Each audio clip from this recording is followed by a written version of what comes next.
간단하게 시작 전에 저희 회사 소개를 좀 간단하게 드리자면 저희는 이제 불면증을 치료하는 디지털 솔루션을 만들고 있는 회사입니다.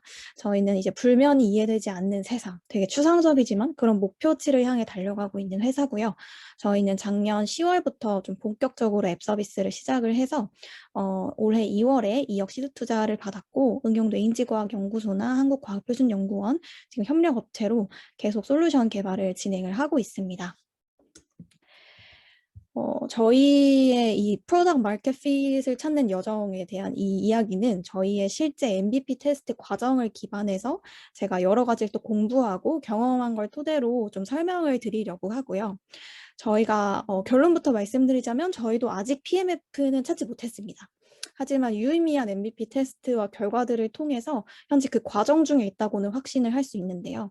이런 저희의 과정들을 좀 방법론적으로 제가 설명을 드리고 저희 회사의 예시를 들어가면서 어떻게 하면 이제 PMF를 찾아갈 수 있는 건강한 방법을 만들 수 있는가에 대해서 이야기를 좀 해보도록 하겠습니다. 우선 시작하기 전에 왜 스타트업이 망하는가에 대한 질문부터 한번 시작을 해볼게요. 혹시 그 채팅을 쳐주실 수 있으시면 왜 스타트업이 망할 것 같은지 가장 큰 이유가 무엇일 것 같은지 혹시 한번 공유를 해주실 수 있으신가요? 그냥 자유롭게 막 던지셔도 됩니다. 생각하시기에 스타트업이 망하는 가장 큰 이유. 오, 제가 원하는 대답이 바로 나왔는데 그쵸, 자본 부족, 캐시. 그쵸. 되게 여기 다운 두 개의 이 문제가 사실 탑 1, 2 문제입니다. 그래서 실제 CB인사이트에서 이제 진행했던 조사에 따르면 110 이상의 110여 개의 스타트업들을 조사를 해보니 시장이 필요하지 않는 제품을 만들어서 망한 경우가 42%라고 합니다. 그래서 오늘 주제는 시장이 원하는 제품을 어떻게 만드는가에 초점이 되어 있고요. 두 가지를 다루게 될 텐데 일단 PMF가 무엇인지를 저희가 명확하게 이해하고 넘어가도록 하고요. 그리고 두 번째로는 어떻게 PMF를 만드는가에 대한 실질적으로 바로 사용하실 수 있는 그런 좀 빌딩 방법들을 제가 좀 소개를 해드리도록 하겠습니다. 일단 여기서 제가 소개해드리는 정말 많은 개념들은 제가 생각한 게 아니고요. 제가 사실 되게 존경하는 Y 컴비네이터의 이제 데이비드 루센코나 마이클 세이벨 이런 분들의 강의를 저희 팀은 거의 한 달에 3번은 같이 이렇게 봅니다. 그래서 계속 복습을 하고 생각을 하면서 그때 상황에 맞춰서 저희에게 도움이 될 만한 조언들을 가지고 오는데요. 이런 두 분의 강의를 토대로 제가 일단 설명을 드리고 그 외에도 제가 여기저기서 봤는데 출처를 못 찾은 것들도 몇 개 있어요. 그래서 그런 것들은 좀 감안해서 봐주시면 좋을 것 같습니다. 네, 우선 들어가기 전에 간단하게 이제 나는 PMF를 명확하게 정의하고 설명할 수 있다. 라고 하시는 분들이 몇 분이나 계신지 좀 궁금해서 혹시 그 반응에서 이렇게 뭐 박수나 이렇게 표시를 할 수가 있거든요. 혹시 한번 해주실 수 있으신가요? 오, 한 분밖에 없네요. 다른 분들은 잘 모르시는 거겠죠? 네. 아시나요? 죄송합니다. 제가. 아, 네네네. 그쵸. 이 시간을 통해 저희가 또 이게 배우는 거죠. 그래서, 네. PMF를 좀 명확하게 이해하고 넘어가면 좋을 것 같아서 제가 우선 이게 준비를 했는데, 이 넷스케이프의 창업자, 이 안드레센이 뭐라고 했냐면, 좋은 시장을 만족시키는 제품을 만든다라고 했어요. 근데 이 얘기를 제가 처음 들었을 때, 아, 누구나 할 수 있는 말을 하셨구나라고 생각이 들더라고요, 저는. 그래서 이거를 정말 명확하게 내가 이해할 수 있는 단어로 만들어 봐야겠다라고 생각해서 제가 생각을 해낸 말이 많은 사람들이 원하는 걸 만드는 그런 과정을 PMF를 찾는 과정이라고 저는 생각을 했고요. 조금 더 실제적으로 내려가면 사용자 중 과반수가 이 제품이 사라진다면 매우 매우 실망을 하고 일상에 타격을 받는다라고 저는 정의를 했습니다. 그래서 아마 여러분들의 일상에서 엄청 깊숙이 스며들어서 여러분들도 모르는 그런 일상의 일부가 되어버린 서비스들이나 제품들이 있을 텐데요. 뭐 예를 들면 저는 사실 배달의 민족이 제 인생에 아주 큰 PMF입니다. 저는 배달의 민족이 사라진다면 제 인생의 질은 엄청나게 하락할 것이라고 저는 생각을 해요. 그래서 그런 식으로 내가 만든 어떤 제품이 누군가에게 너무나도 필요해서 이게 사라지면 너무나 큰 영향이 있다라고 판단이 되는 게 바로 PMF다라고 저는 정의를 합니다. 그래서 이걸 좀 실질적인 예시들로 이제 실제 저희가 아는 유명한 기업들이 이제 PMF를 찾는 과정을 좀 살짝 설명을 드리도록 하겠습니다. PMF라는 게 되게 이게 추상적이잖아요. 사람들이 원하는 것.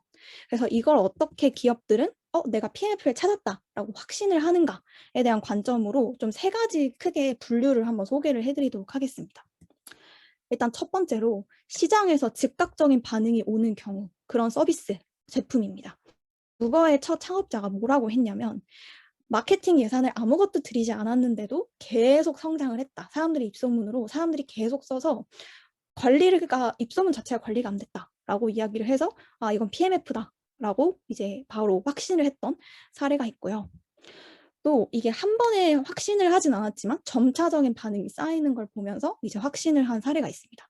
그래서 구스토의 창업자는 정말 별거 없었고 고객 지원도 정말 안 좋았고 마케팅도 진짜 별로였는데 사람들의 NPS가 되게 높았다라고 얘기를 해요. 근데 여기서 혹시 NPS를 모르시는 분들도 있을 수 있으니까 NPS는 Net Promoter Score이라는 거라고 해서 그 왜 저희 서비스나 이런 거 쓰면 동료나 친구에게 얼마나 추천할 의사가 있으신가요? 라는 질문이 있어요. 그 질문에서 이제 90 이상을 받으신 분들 마이너스 이제 0에서 6을 하신 분들 해서 이제 전체의 고객들 중 얼마나 극도로 만족하신 분들이 있는가를 보는 건데 80%가 엄청나게 높은 수치예요. 사실 대부분의 서비스는 마이너스인 경우도 있어요. 실제 저희가 아는 유명한 그런 서비스들도 마이너스나 이제 0 언저리에 있는데 정말 다 별로였지만 그런데 사람들이 엄청나게 극도로 만족하고 잘 안 나갔다. 이런 부분에서 이분은 PMF를 찾았다라고 판단을 하셨고 또 마지막으로 특정 마일스톤을 도달했을 때라고 하는데 되게 웃겨서 가져왔네요. 이건 에어비앤비 창업가가 우리 엄마가 에어비앤비를 통해 숙소를 예약했을 때 뭔가 있다는 느낌을 받았습니다. 라고 이야기를 하더라고요. 그래서 이렇게만 보셔도 아시겠지만 시장별로 그리고 제품별로 PMF의 정의가 굉장히 다릅니다. 근데 여기서 공통적인 게 뭐냐면 사람들의 폭발적인 반응이죠. 내가 정말 별거 안 했는데도 사람들이 나에게 약간 문을 두드리면서 쫓아오는 거죠. 이런 서비스 너무 좋아. 더 만들어줘. 이러면서. 그래서 그런 걸 바로 이제 PMF라고 한다. 하는데 이렇게 정의가 다른 만큼 또 달성하는 기간 또한 엄청나게 다릅니다. 그래서 넷플릭스 같은 경우에 18개월, 에어비앤비는 2년이 걸렸다고 하고요. 혹시 아시는 분들도 있을 수 있는데 앰플리튜드라는 서비스가 이제 서비스 하시는 분들은 다 아실 거예요. 이제 지표들을 이렇게 추적해서 한 번에 이게 볼 수 있게 해주는 그런 툴인데 그건 이제 4년이 걸렸다고 해요. 그래서 저희가 아는 유명한 서비스, 뭐 당근마켓도 여러분 아시겠지만 3년 내내 이제 계속 존버를 하시다가 이제 팡 이제 코로나가 터지고 대박이 난 이런 시장을 잘 만나서 그때 이제 대박이 난 거잖아요. 그래서 그런 식으로 PMF를 달성하기까지는 정말 시장별로 그리고 제품별로 다양한 시간이 걸립니다. 네, 그래서 이제 첫 번째 부분을 벌써 끝이 났는데 첫 번째 질문이 제가 좀 드리고 싶었던 말씀이 PMF가 무엇이고 실제 어떤 사례들이 있었나를 좀 설명을 드렸는데 대표님들만 있을 줄 알고 제가 이 질문을 좀 드리고 싶었는데 이제 나의 제품이나 서비스가 PMF를 달성했을 때 이제 어떤 모습일까? 좀 더 실질적으로는 어떤 지표를 달성하고 있을까에 대한 관점으로 한번 생각을 해보시면 어떨까 생각이 들어요. 그래서 저 같은 경우에는 이제 서비스를 하고 있는데 서비스에서는 제가 보는 가장 중요한 지표는 재결제율입니다. 그래서 결제율은 아무래도 호기심을 가진 사람들이 훅 하고 이제 충동 구매를 할 수가 있어요. 근데 재결제를 한다는 건 그만큼 만족스러웠기 때문에 난 또 산다를 지표로 저는 보여준다고 생각을 하거든요.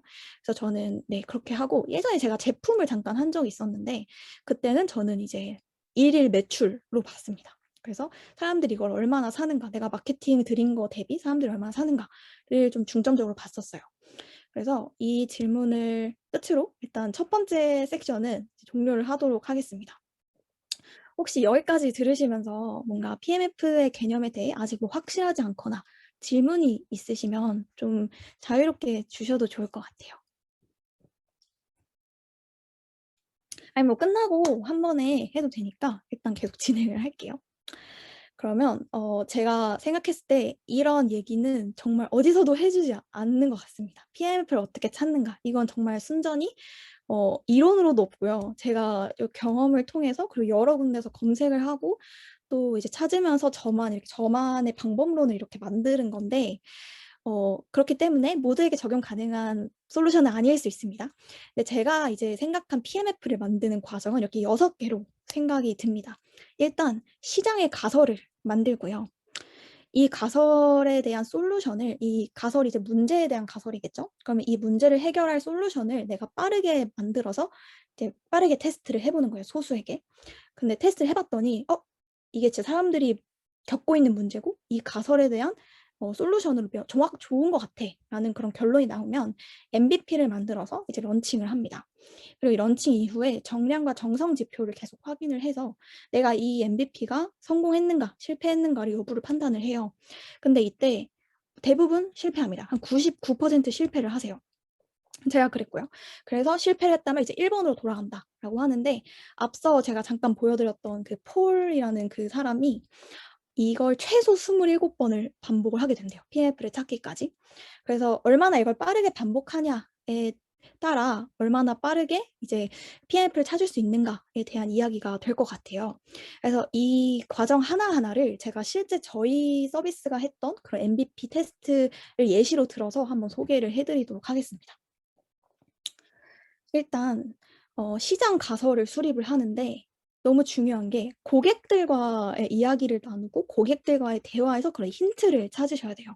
근데 여기서 저 같은 경우에는 제가 고객이었어요. 제가 잠을 못 잤었고 제가 그게 너무 필요했어서 저의 생각을 토대로 제 고객을 정의를 하고 시장의 문제를 저는 정립을 했었는데 그렇지 않을 경우 내가 겪는 문제가 아니라 남들이 겪는 문제를 해결할 경우에는 무조건 뇌피셜이 아니라 실제로 얘기를 해 보고 이제 그걸 토대로 문제를 찾아야 됩니다. 근데 이때 3 가지 중요한 포인트가 있습니다. 첫 번째로는 고객을 뚜렷하게 정의를 해야 된다. 근데 이게 참 어디서도 많이 하는 이야기예요. 그래서 되게 진부하게 들릴 수 있는데 제가 여기서 하나의 저만의 팁을 좀 알려드리자면 저희가 보통 마케팅 페르소나나 이런 걸 수립을 할 때 어 18 살에서 24살 사이의 여성 뭐 이런 식으로 연령과 뭐 그런 성별로 저희가 구분을 많이 하잖아요, 타겟층을. 근데 행동 양식으로 구분하는 게 되게 중요합니다. 그래서 이게 무슨 말이냐면 그냥 18 살, 20 살이 아니라 시장에서 어떤 행동을 하고 있는 그룹 이런 식으로 정의를 하는 게 좋아요. 그래서 예시를 좀 보여드리면 저희가 그때 세웠던 저희 타겟층은 밤을 자주 새고 그 자는 시간이 아까운 대학생이라고 정의를 했어요. 그래서 보시면 이제 저희는 밤을 새거나 자는 시간이 아깝다고 생각을 하는 그런 행동 양식들로 구분을 했죠. 그리고 그다음에는 이제 이 고객들의 문제가 무엇인가를 파악을 하는 건데 대부분의 고객들은 어 솔루션을 모르고요. 보여지기 전까지 자신이 뭘 원했는지 몰라요. 되게 이 말이 되게 추상적이긴 한데 스티브 잡스가 한 말이죠. "사람들은 본인에게 보여지기까지 그걸 본인이 원했는지 모른다." 그래서 되게 웃긴 예시가 있는데 헨리 포드 아시죠? 그 자동차 시초. 그분이 뭐라 그랬냐면 사람들에게 "뭘 원하세요?"라고 물어봤더니 사람들이 "더 빠른 말이 필요해요."라고 이야기를 했대요. 근데 헨리 포드는 그들의 솔루션에 집중하지 않고 문제에 집중했기 때문에 "자동차라는 솔루션이 나왔다."라고 이야기를 하거든요. 그래서 그런 비슷한 맥락으로 저희는 솔루션이 아니라 그 사람들의 문제에 집중을 해야 됩니다. 그래서 저희 서비스가 집중했던 문제는 사람들이 짧게 새벽에 쪼끔 자고 일어나면 대학생들이 과제하거나 막 시험 보느라고 그러면 오전 내내 피곤하고 수업에도 집중을 못하고 생산성이 떨어진다라는 문제를 겪고 있었어요. 그래서 그다음에 이 문제와 고객층을 토대로 저희는 시장의 가설을 이제 세우게 됩니다. 그래서 대부분 초창기 때는 이 문제에 대한 솔루션이 수요가 있는가 없는가를 검증하기 때문에 저희가 그때 정의했던 가설은 우리의 타겟층은 짧은 고효율 수면에 수요가 있다라는 가설을 세우고 저희는 이제 MVP를 테스트했습니다. 그다음으로는 이제 저희가 이제 이 문제에 대한 솔루션을 빠르게 저희가 생각해서 도입하고 테스팅을 진행을 하게 되는데요. 이때 또 3 가지 포인트가 있습니다. 첫 번째로는 문제를 해결할 수 있는 솔루션을 도출을 하는 건데요.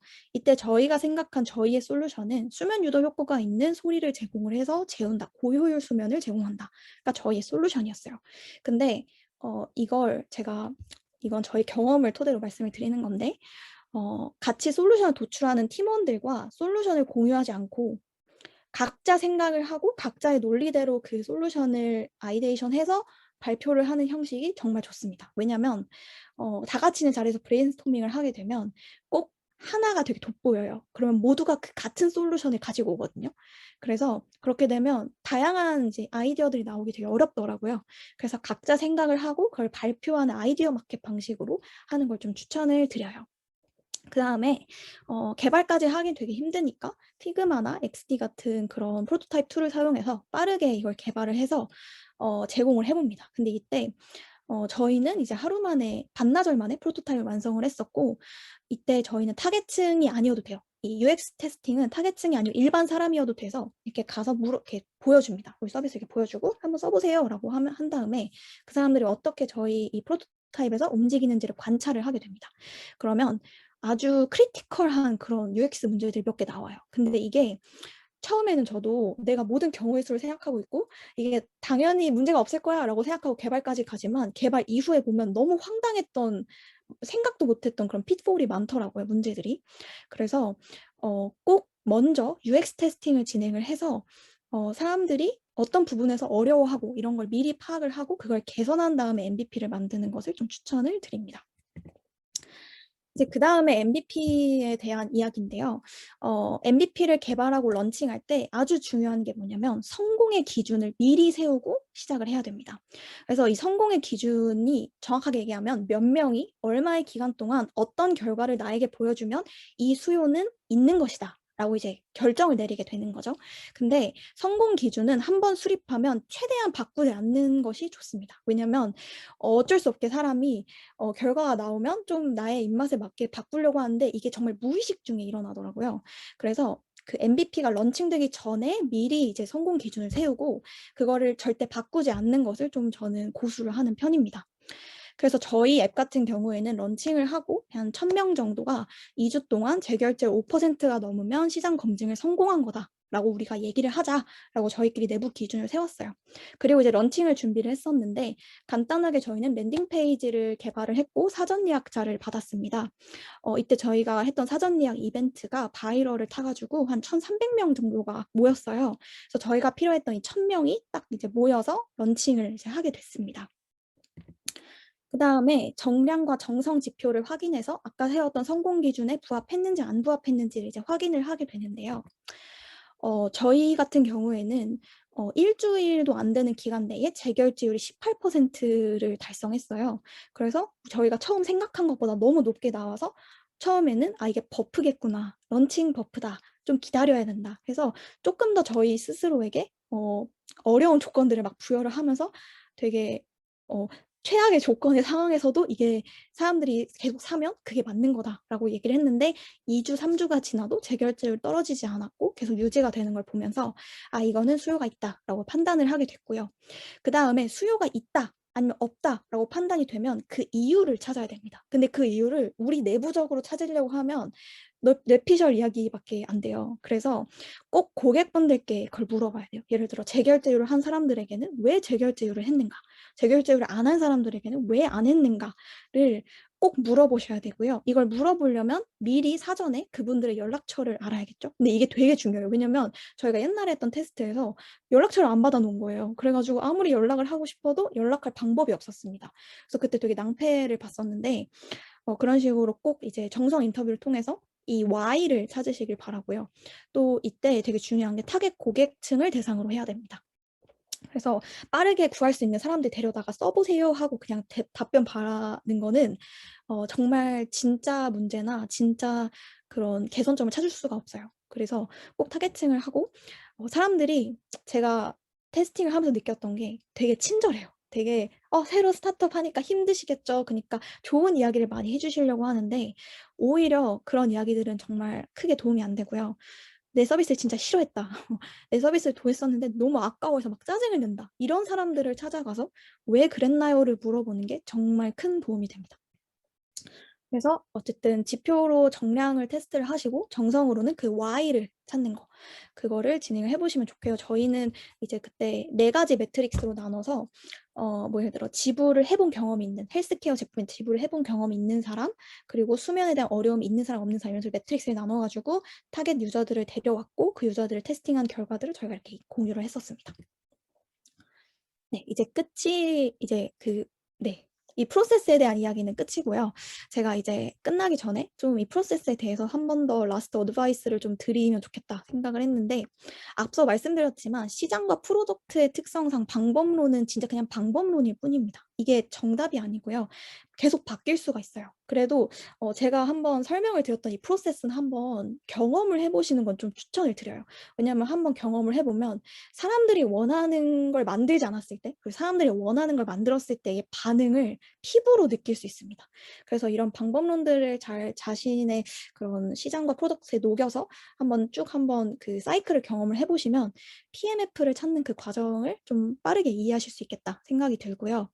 또 MVP 검증 시 최대한 보호막을 형성하지 않는 게 중요해요. 근데 여기서 보호막이 뭐냐면, 저희가 2차 MVP 때 저희가 실패했던 이유인데요.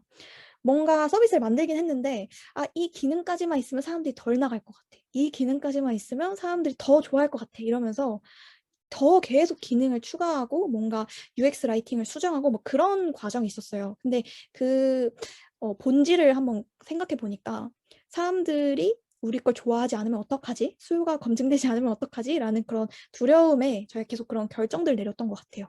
그래서 사실 그렇게 내면 오히려 시간만 뺏길 뿐이지 정말 유의미한 결과는 하나도 얻을 수가 없더라고요. 그래서 항상 MVP 테스트를 할 때는 극한의 상황, 최악의 상황으로 몰아두고 정말 '세상의 심판을 받는다.'라는 생각으로 그렇게 날것의 그런 걸 보여주면서 소비자들에게 피드백을 받고 찾아가는 게 좋겠다라고 생각이 들었어요, 저는. 그리고 스프린트는 최대한 2주 이상을 넘기지 않는 걸 추천을 드려요. 그래서 아마 아시는 분들도 있으시겠지만 주말 이틀이 지나가면 이게 되게 내가 뭘 하고 있었는지 캐치업하는 시간도 본인도 이제 시간이 걸리고 직장인들이 다 그렇더라고요. 그래서 두 번째 주말이 지나가기 전에 스프린트를 마무리해서 회고까지 한다면 정말 타이트하게 결과를 내고 또 이제 후련한 마음으로 주말을 보내실 수가 있습니다. 그래서 어 금 결국은 루즈해지지 않는 게 되게 중요하고요. 그리고 본인이 어떤 역할을 맡고 그걸 끝까지 가져가서 결과를 보고 그걸 통해서 뭔가 마무리를 하는 그런 시간이 되게 중요하더라고요. 아니면 쉼이 없이 계속하게 돼요. 뭔가 계속 이게 이어지고 막 또 늘어지고 이렇게 되니까 최대한 타이트하게 일정을 잡고 그 안에 최대한 끝내는 걸 목표로 하시는 게 좋겠습니다. 네. 그리고 회고가 되게 중요하더라고요. 그래서 저는 사실 회고를 안 했어요, 저희 팀은.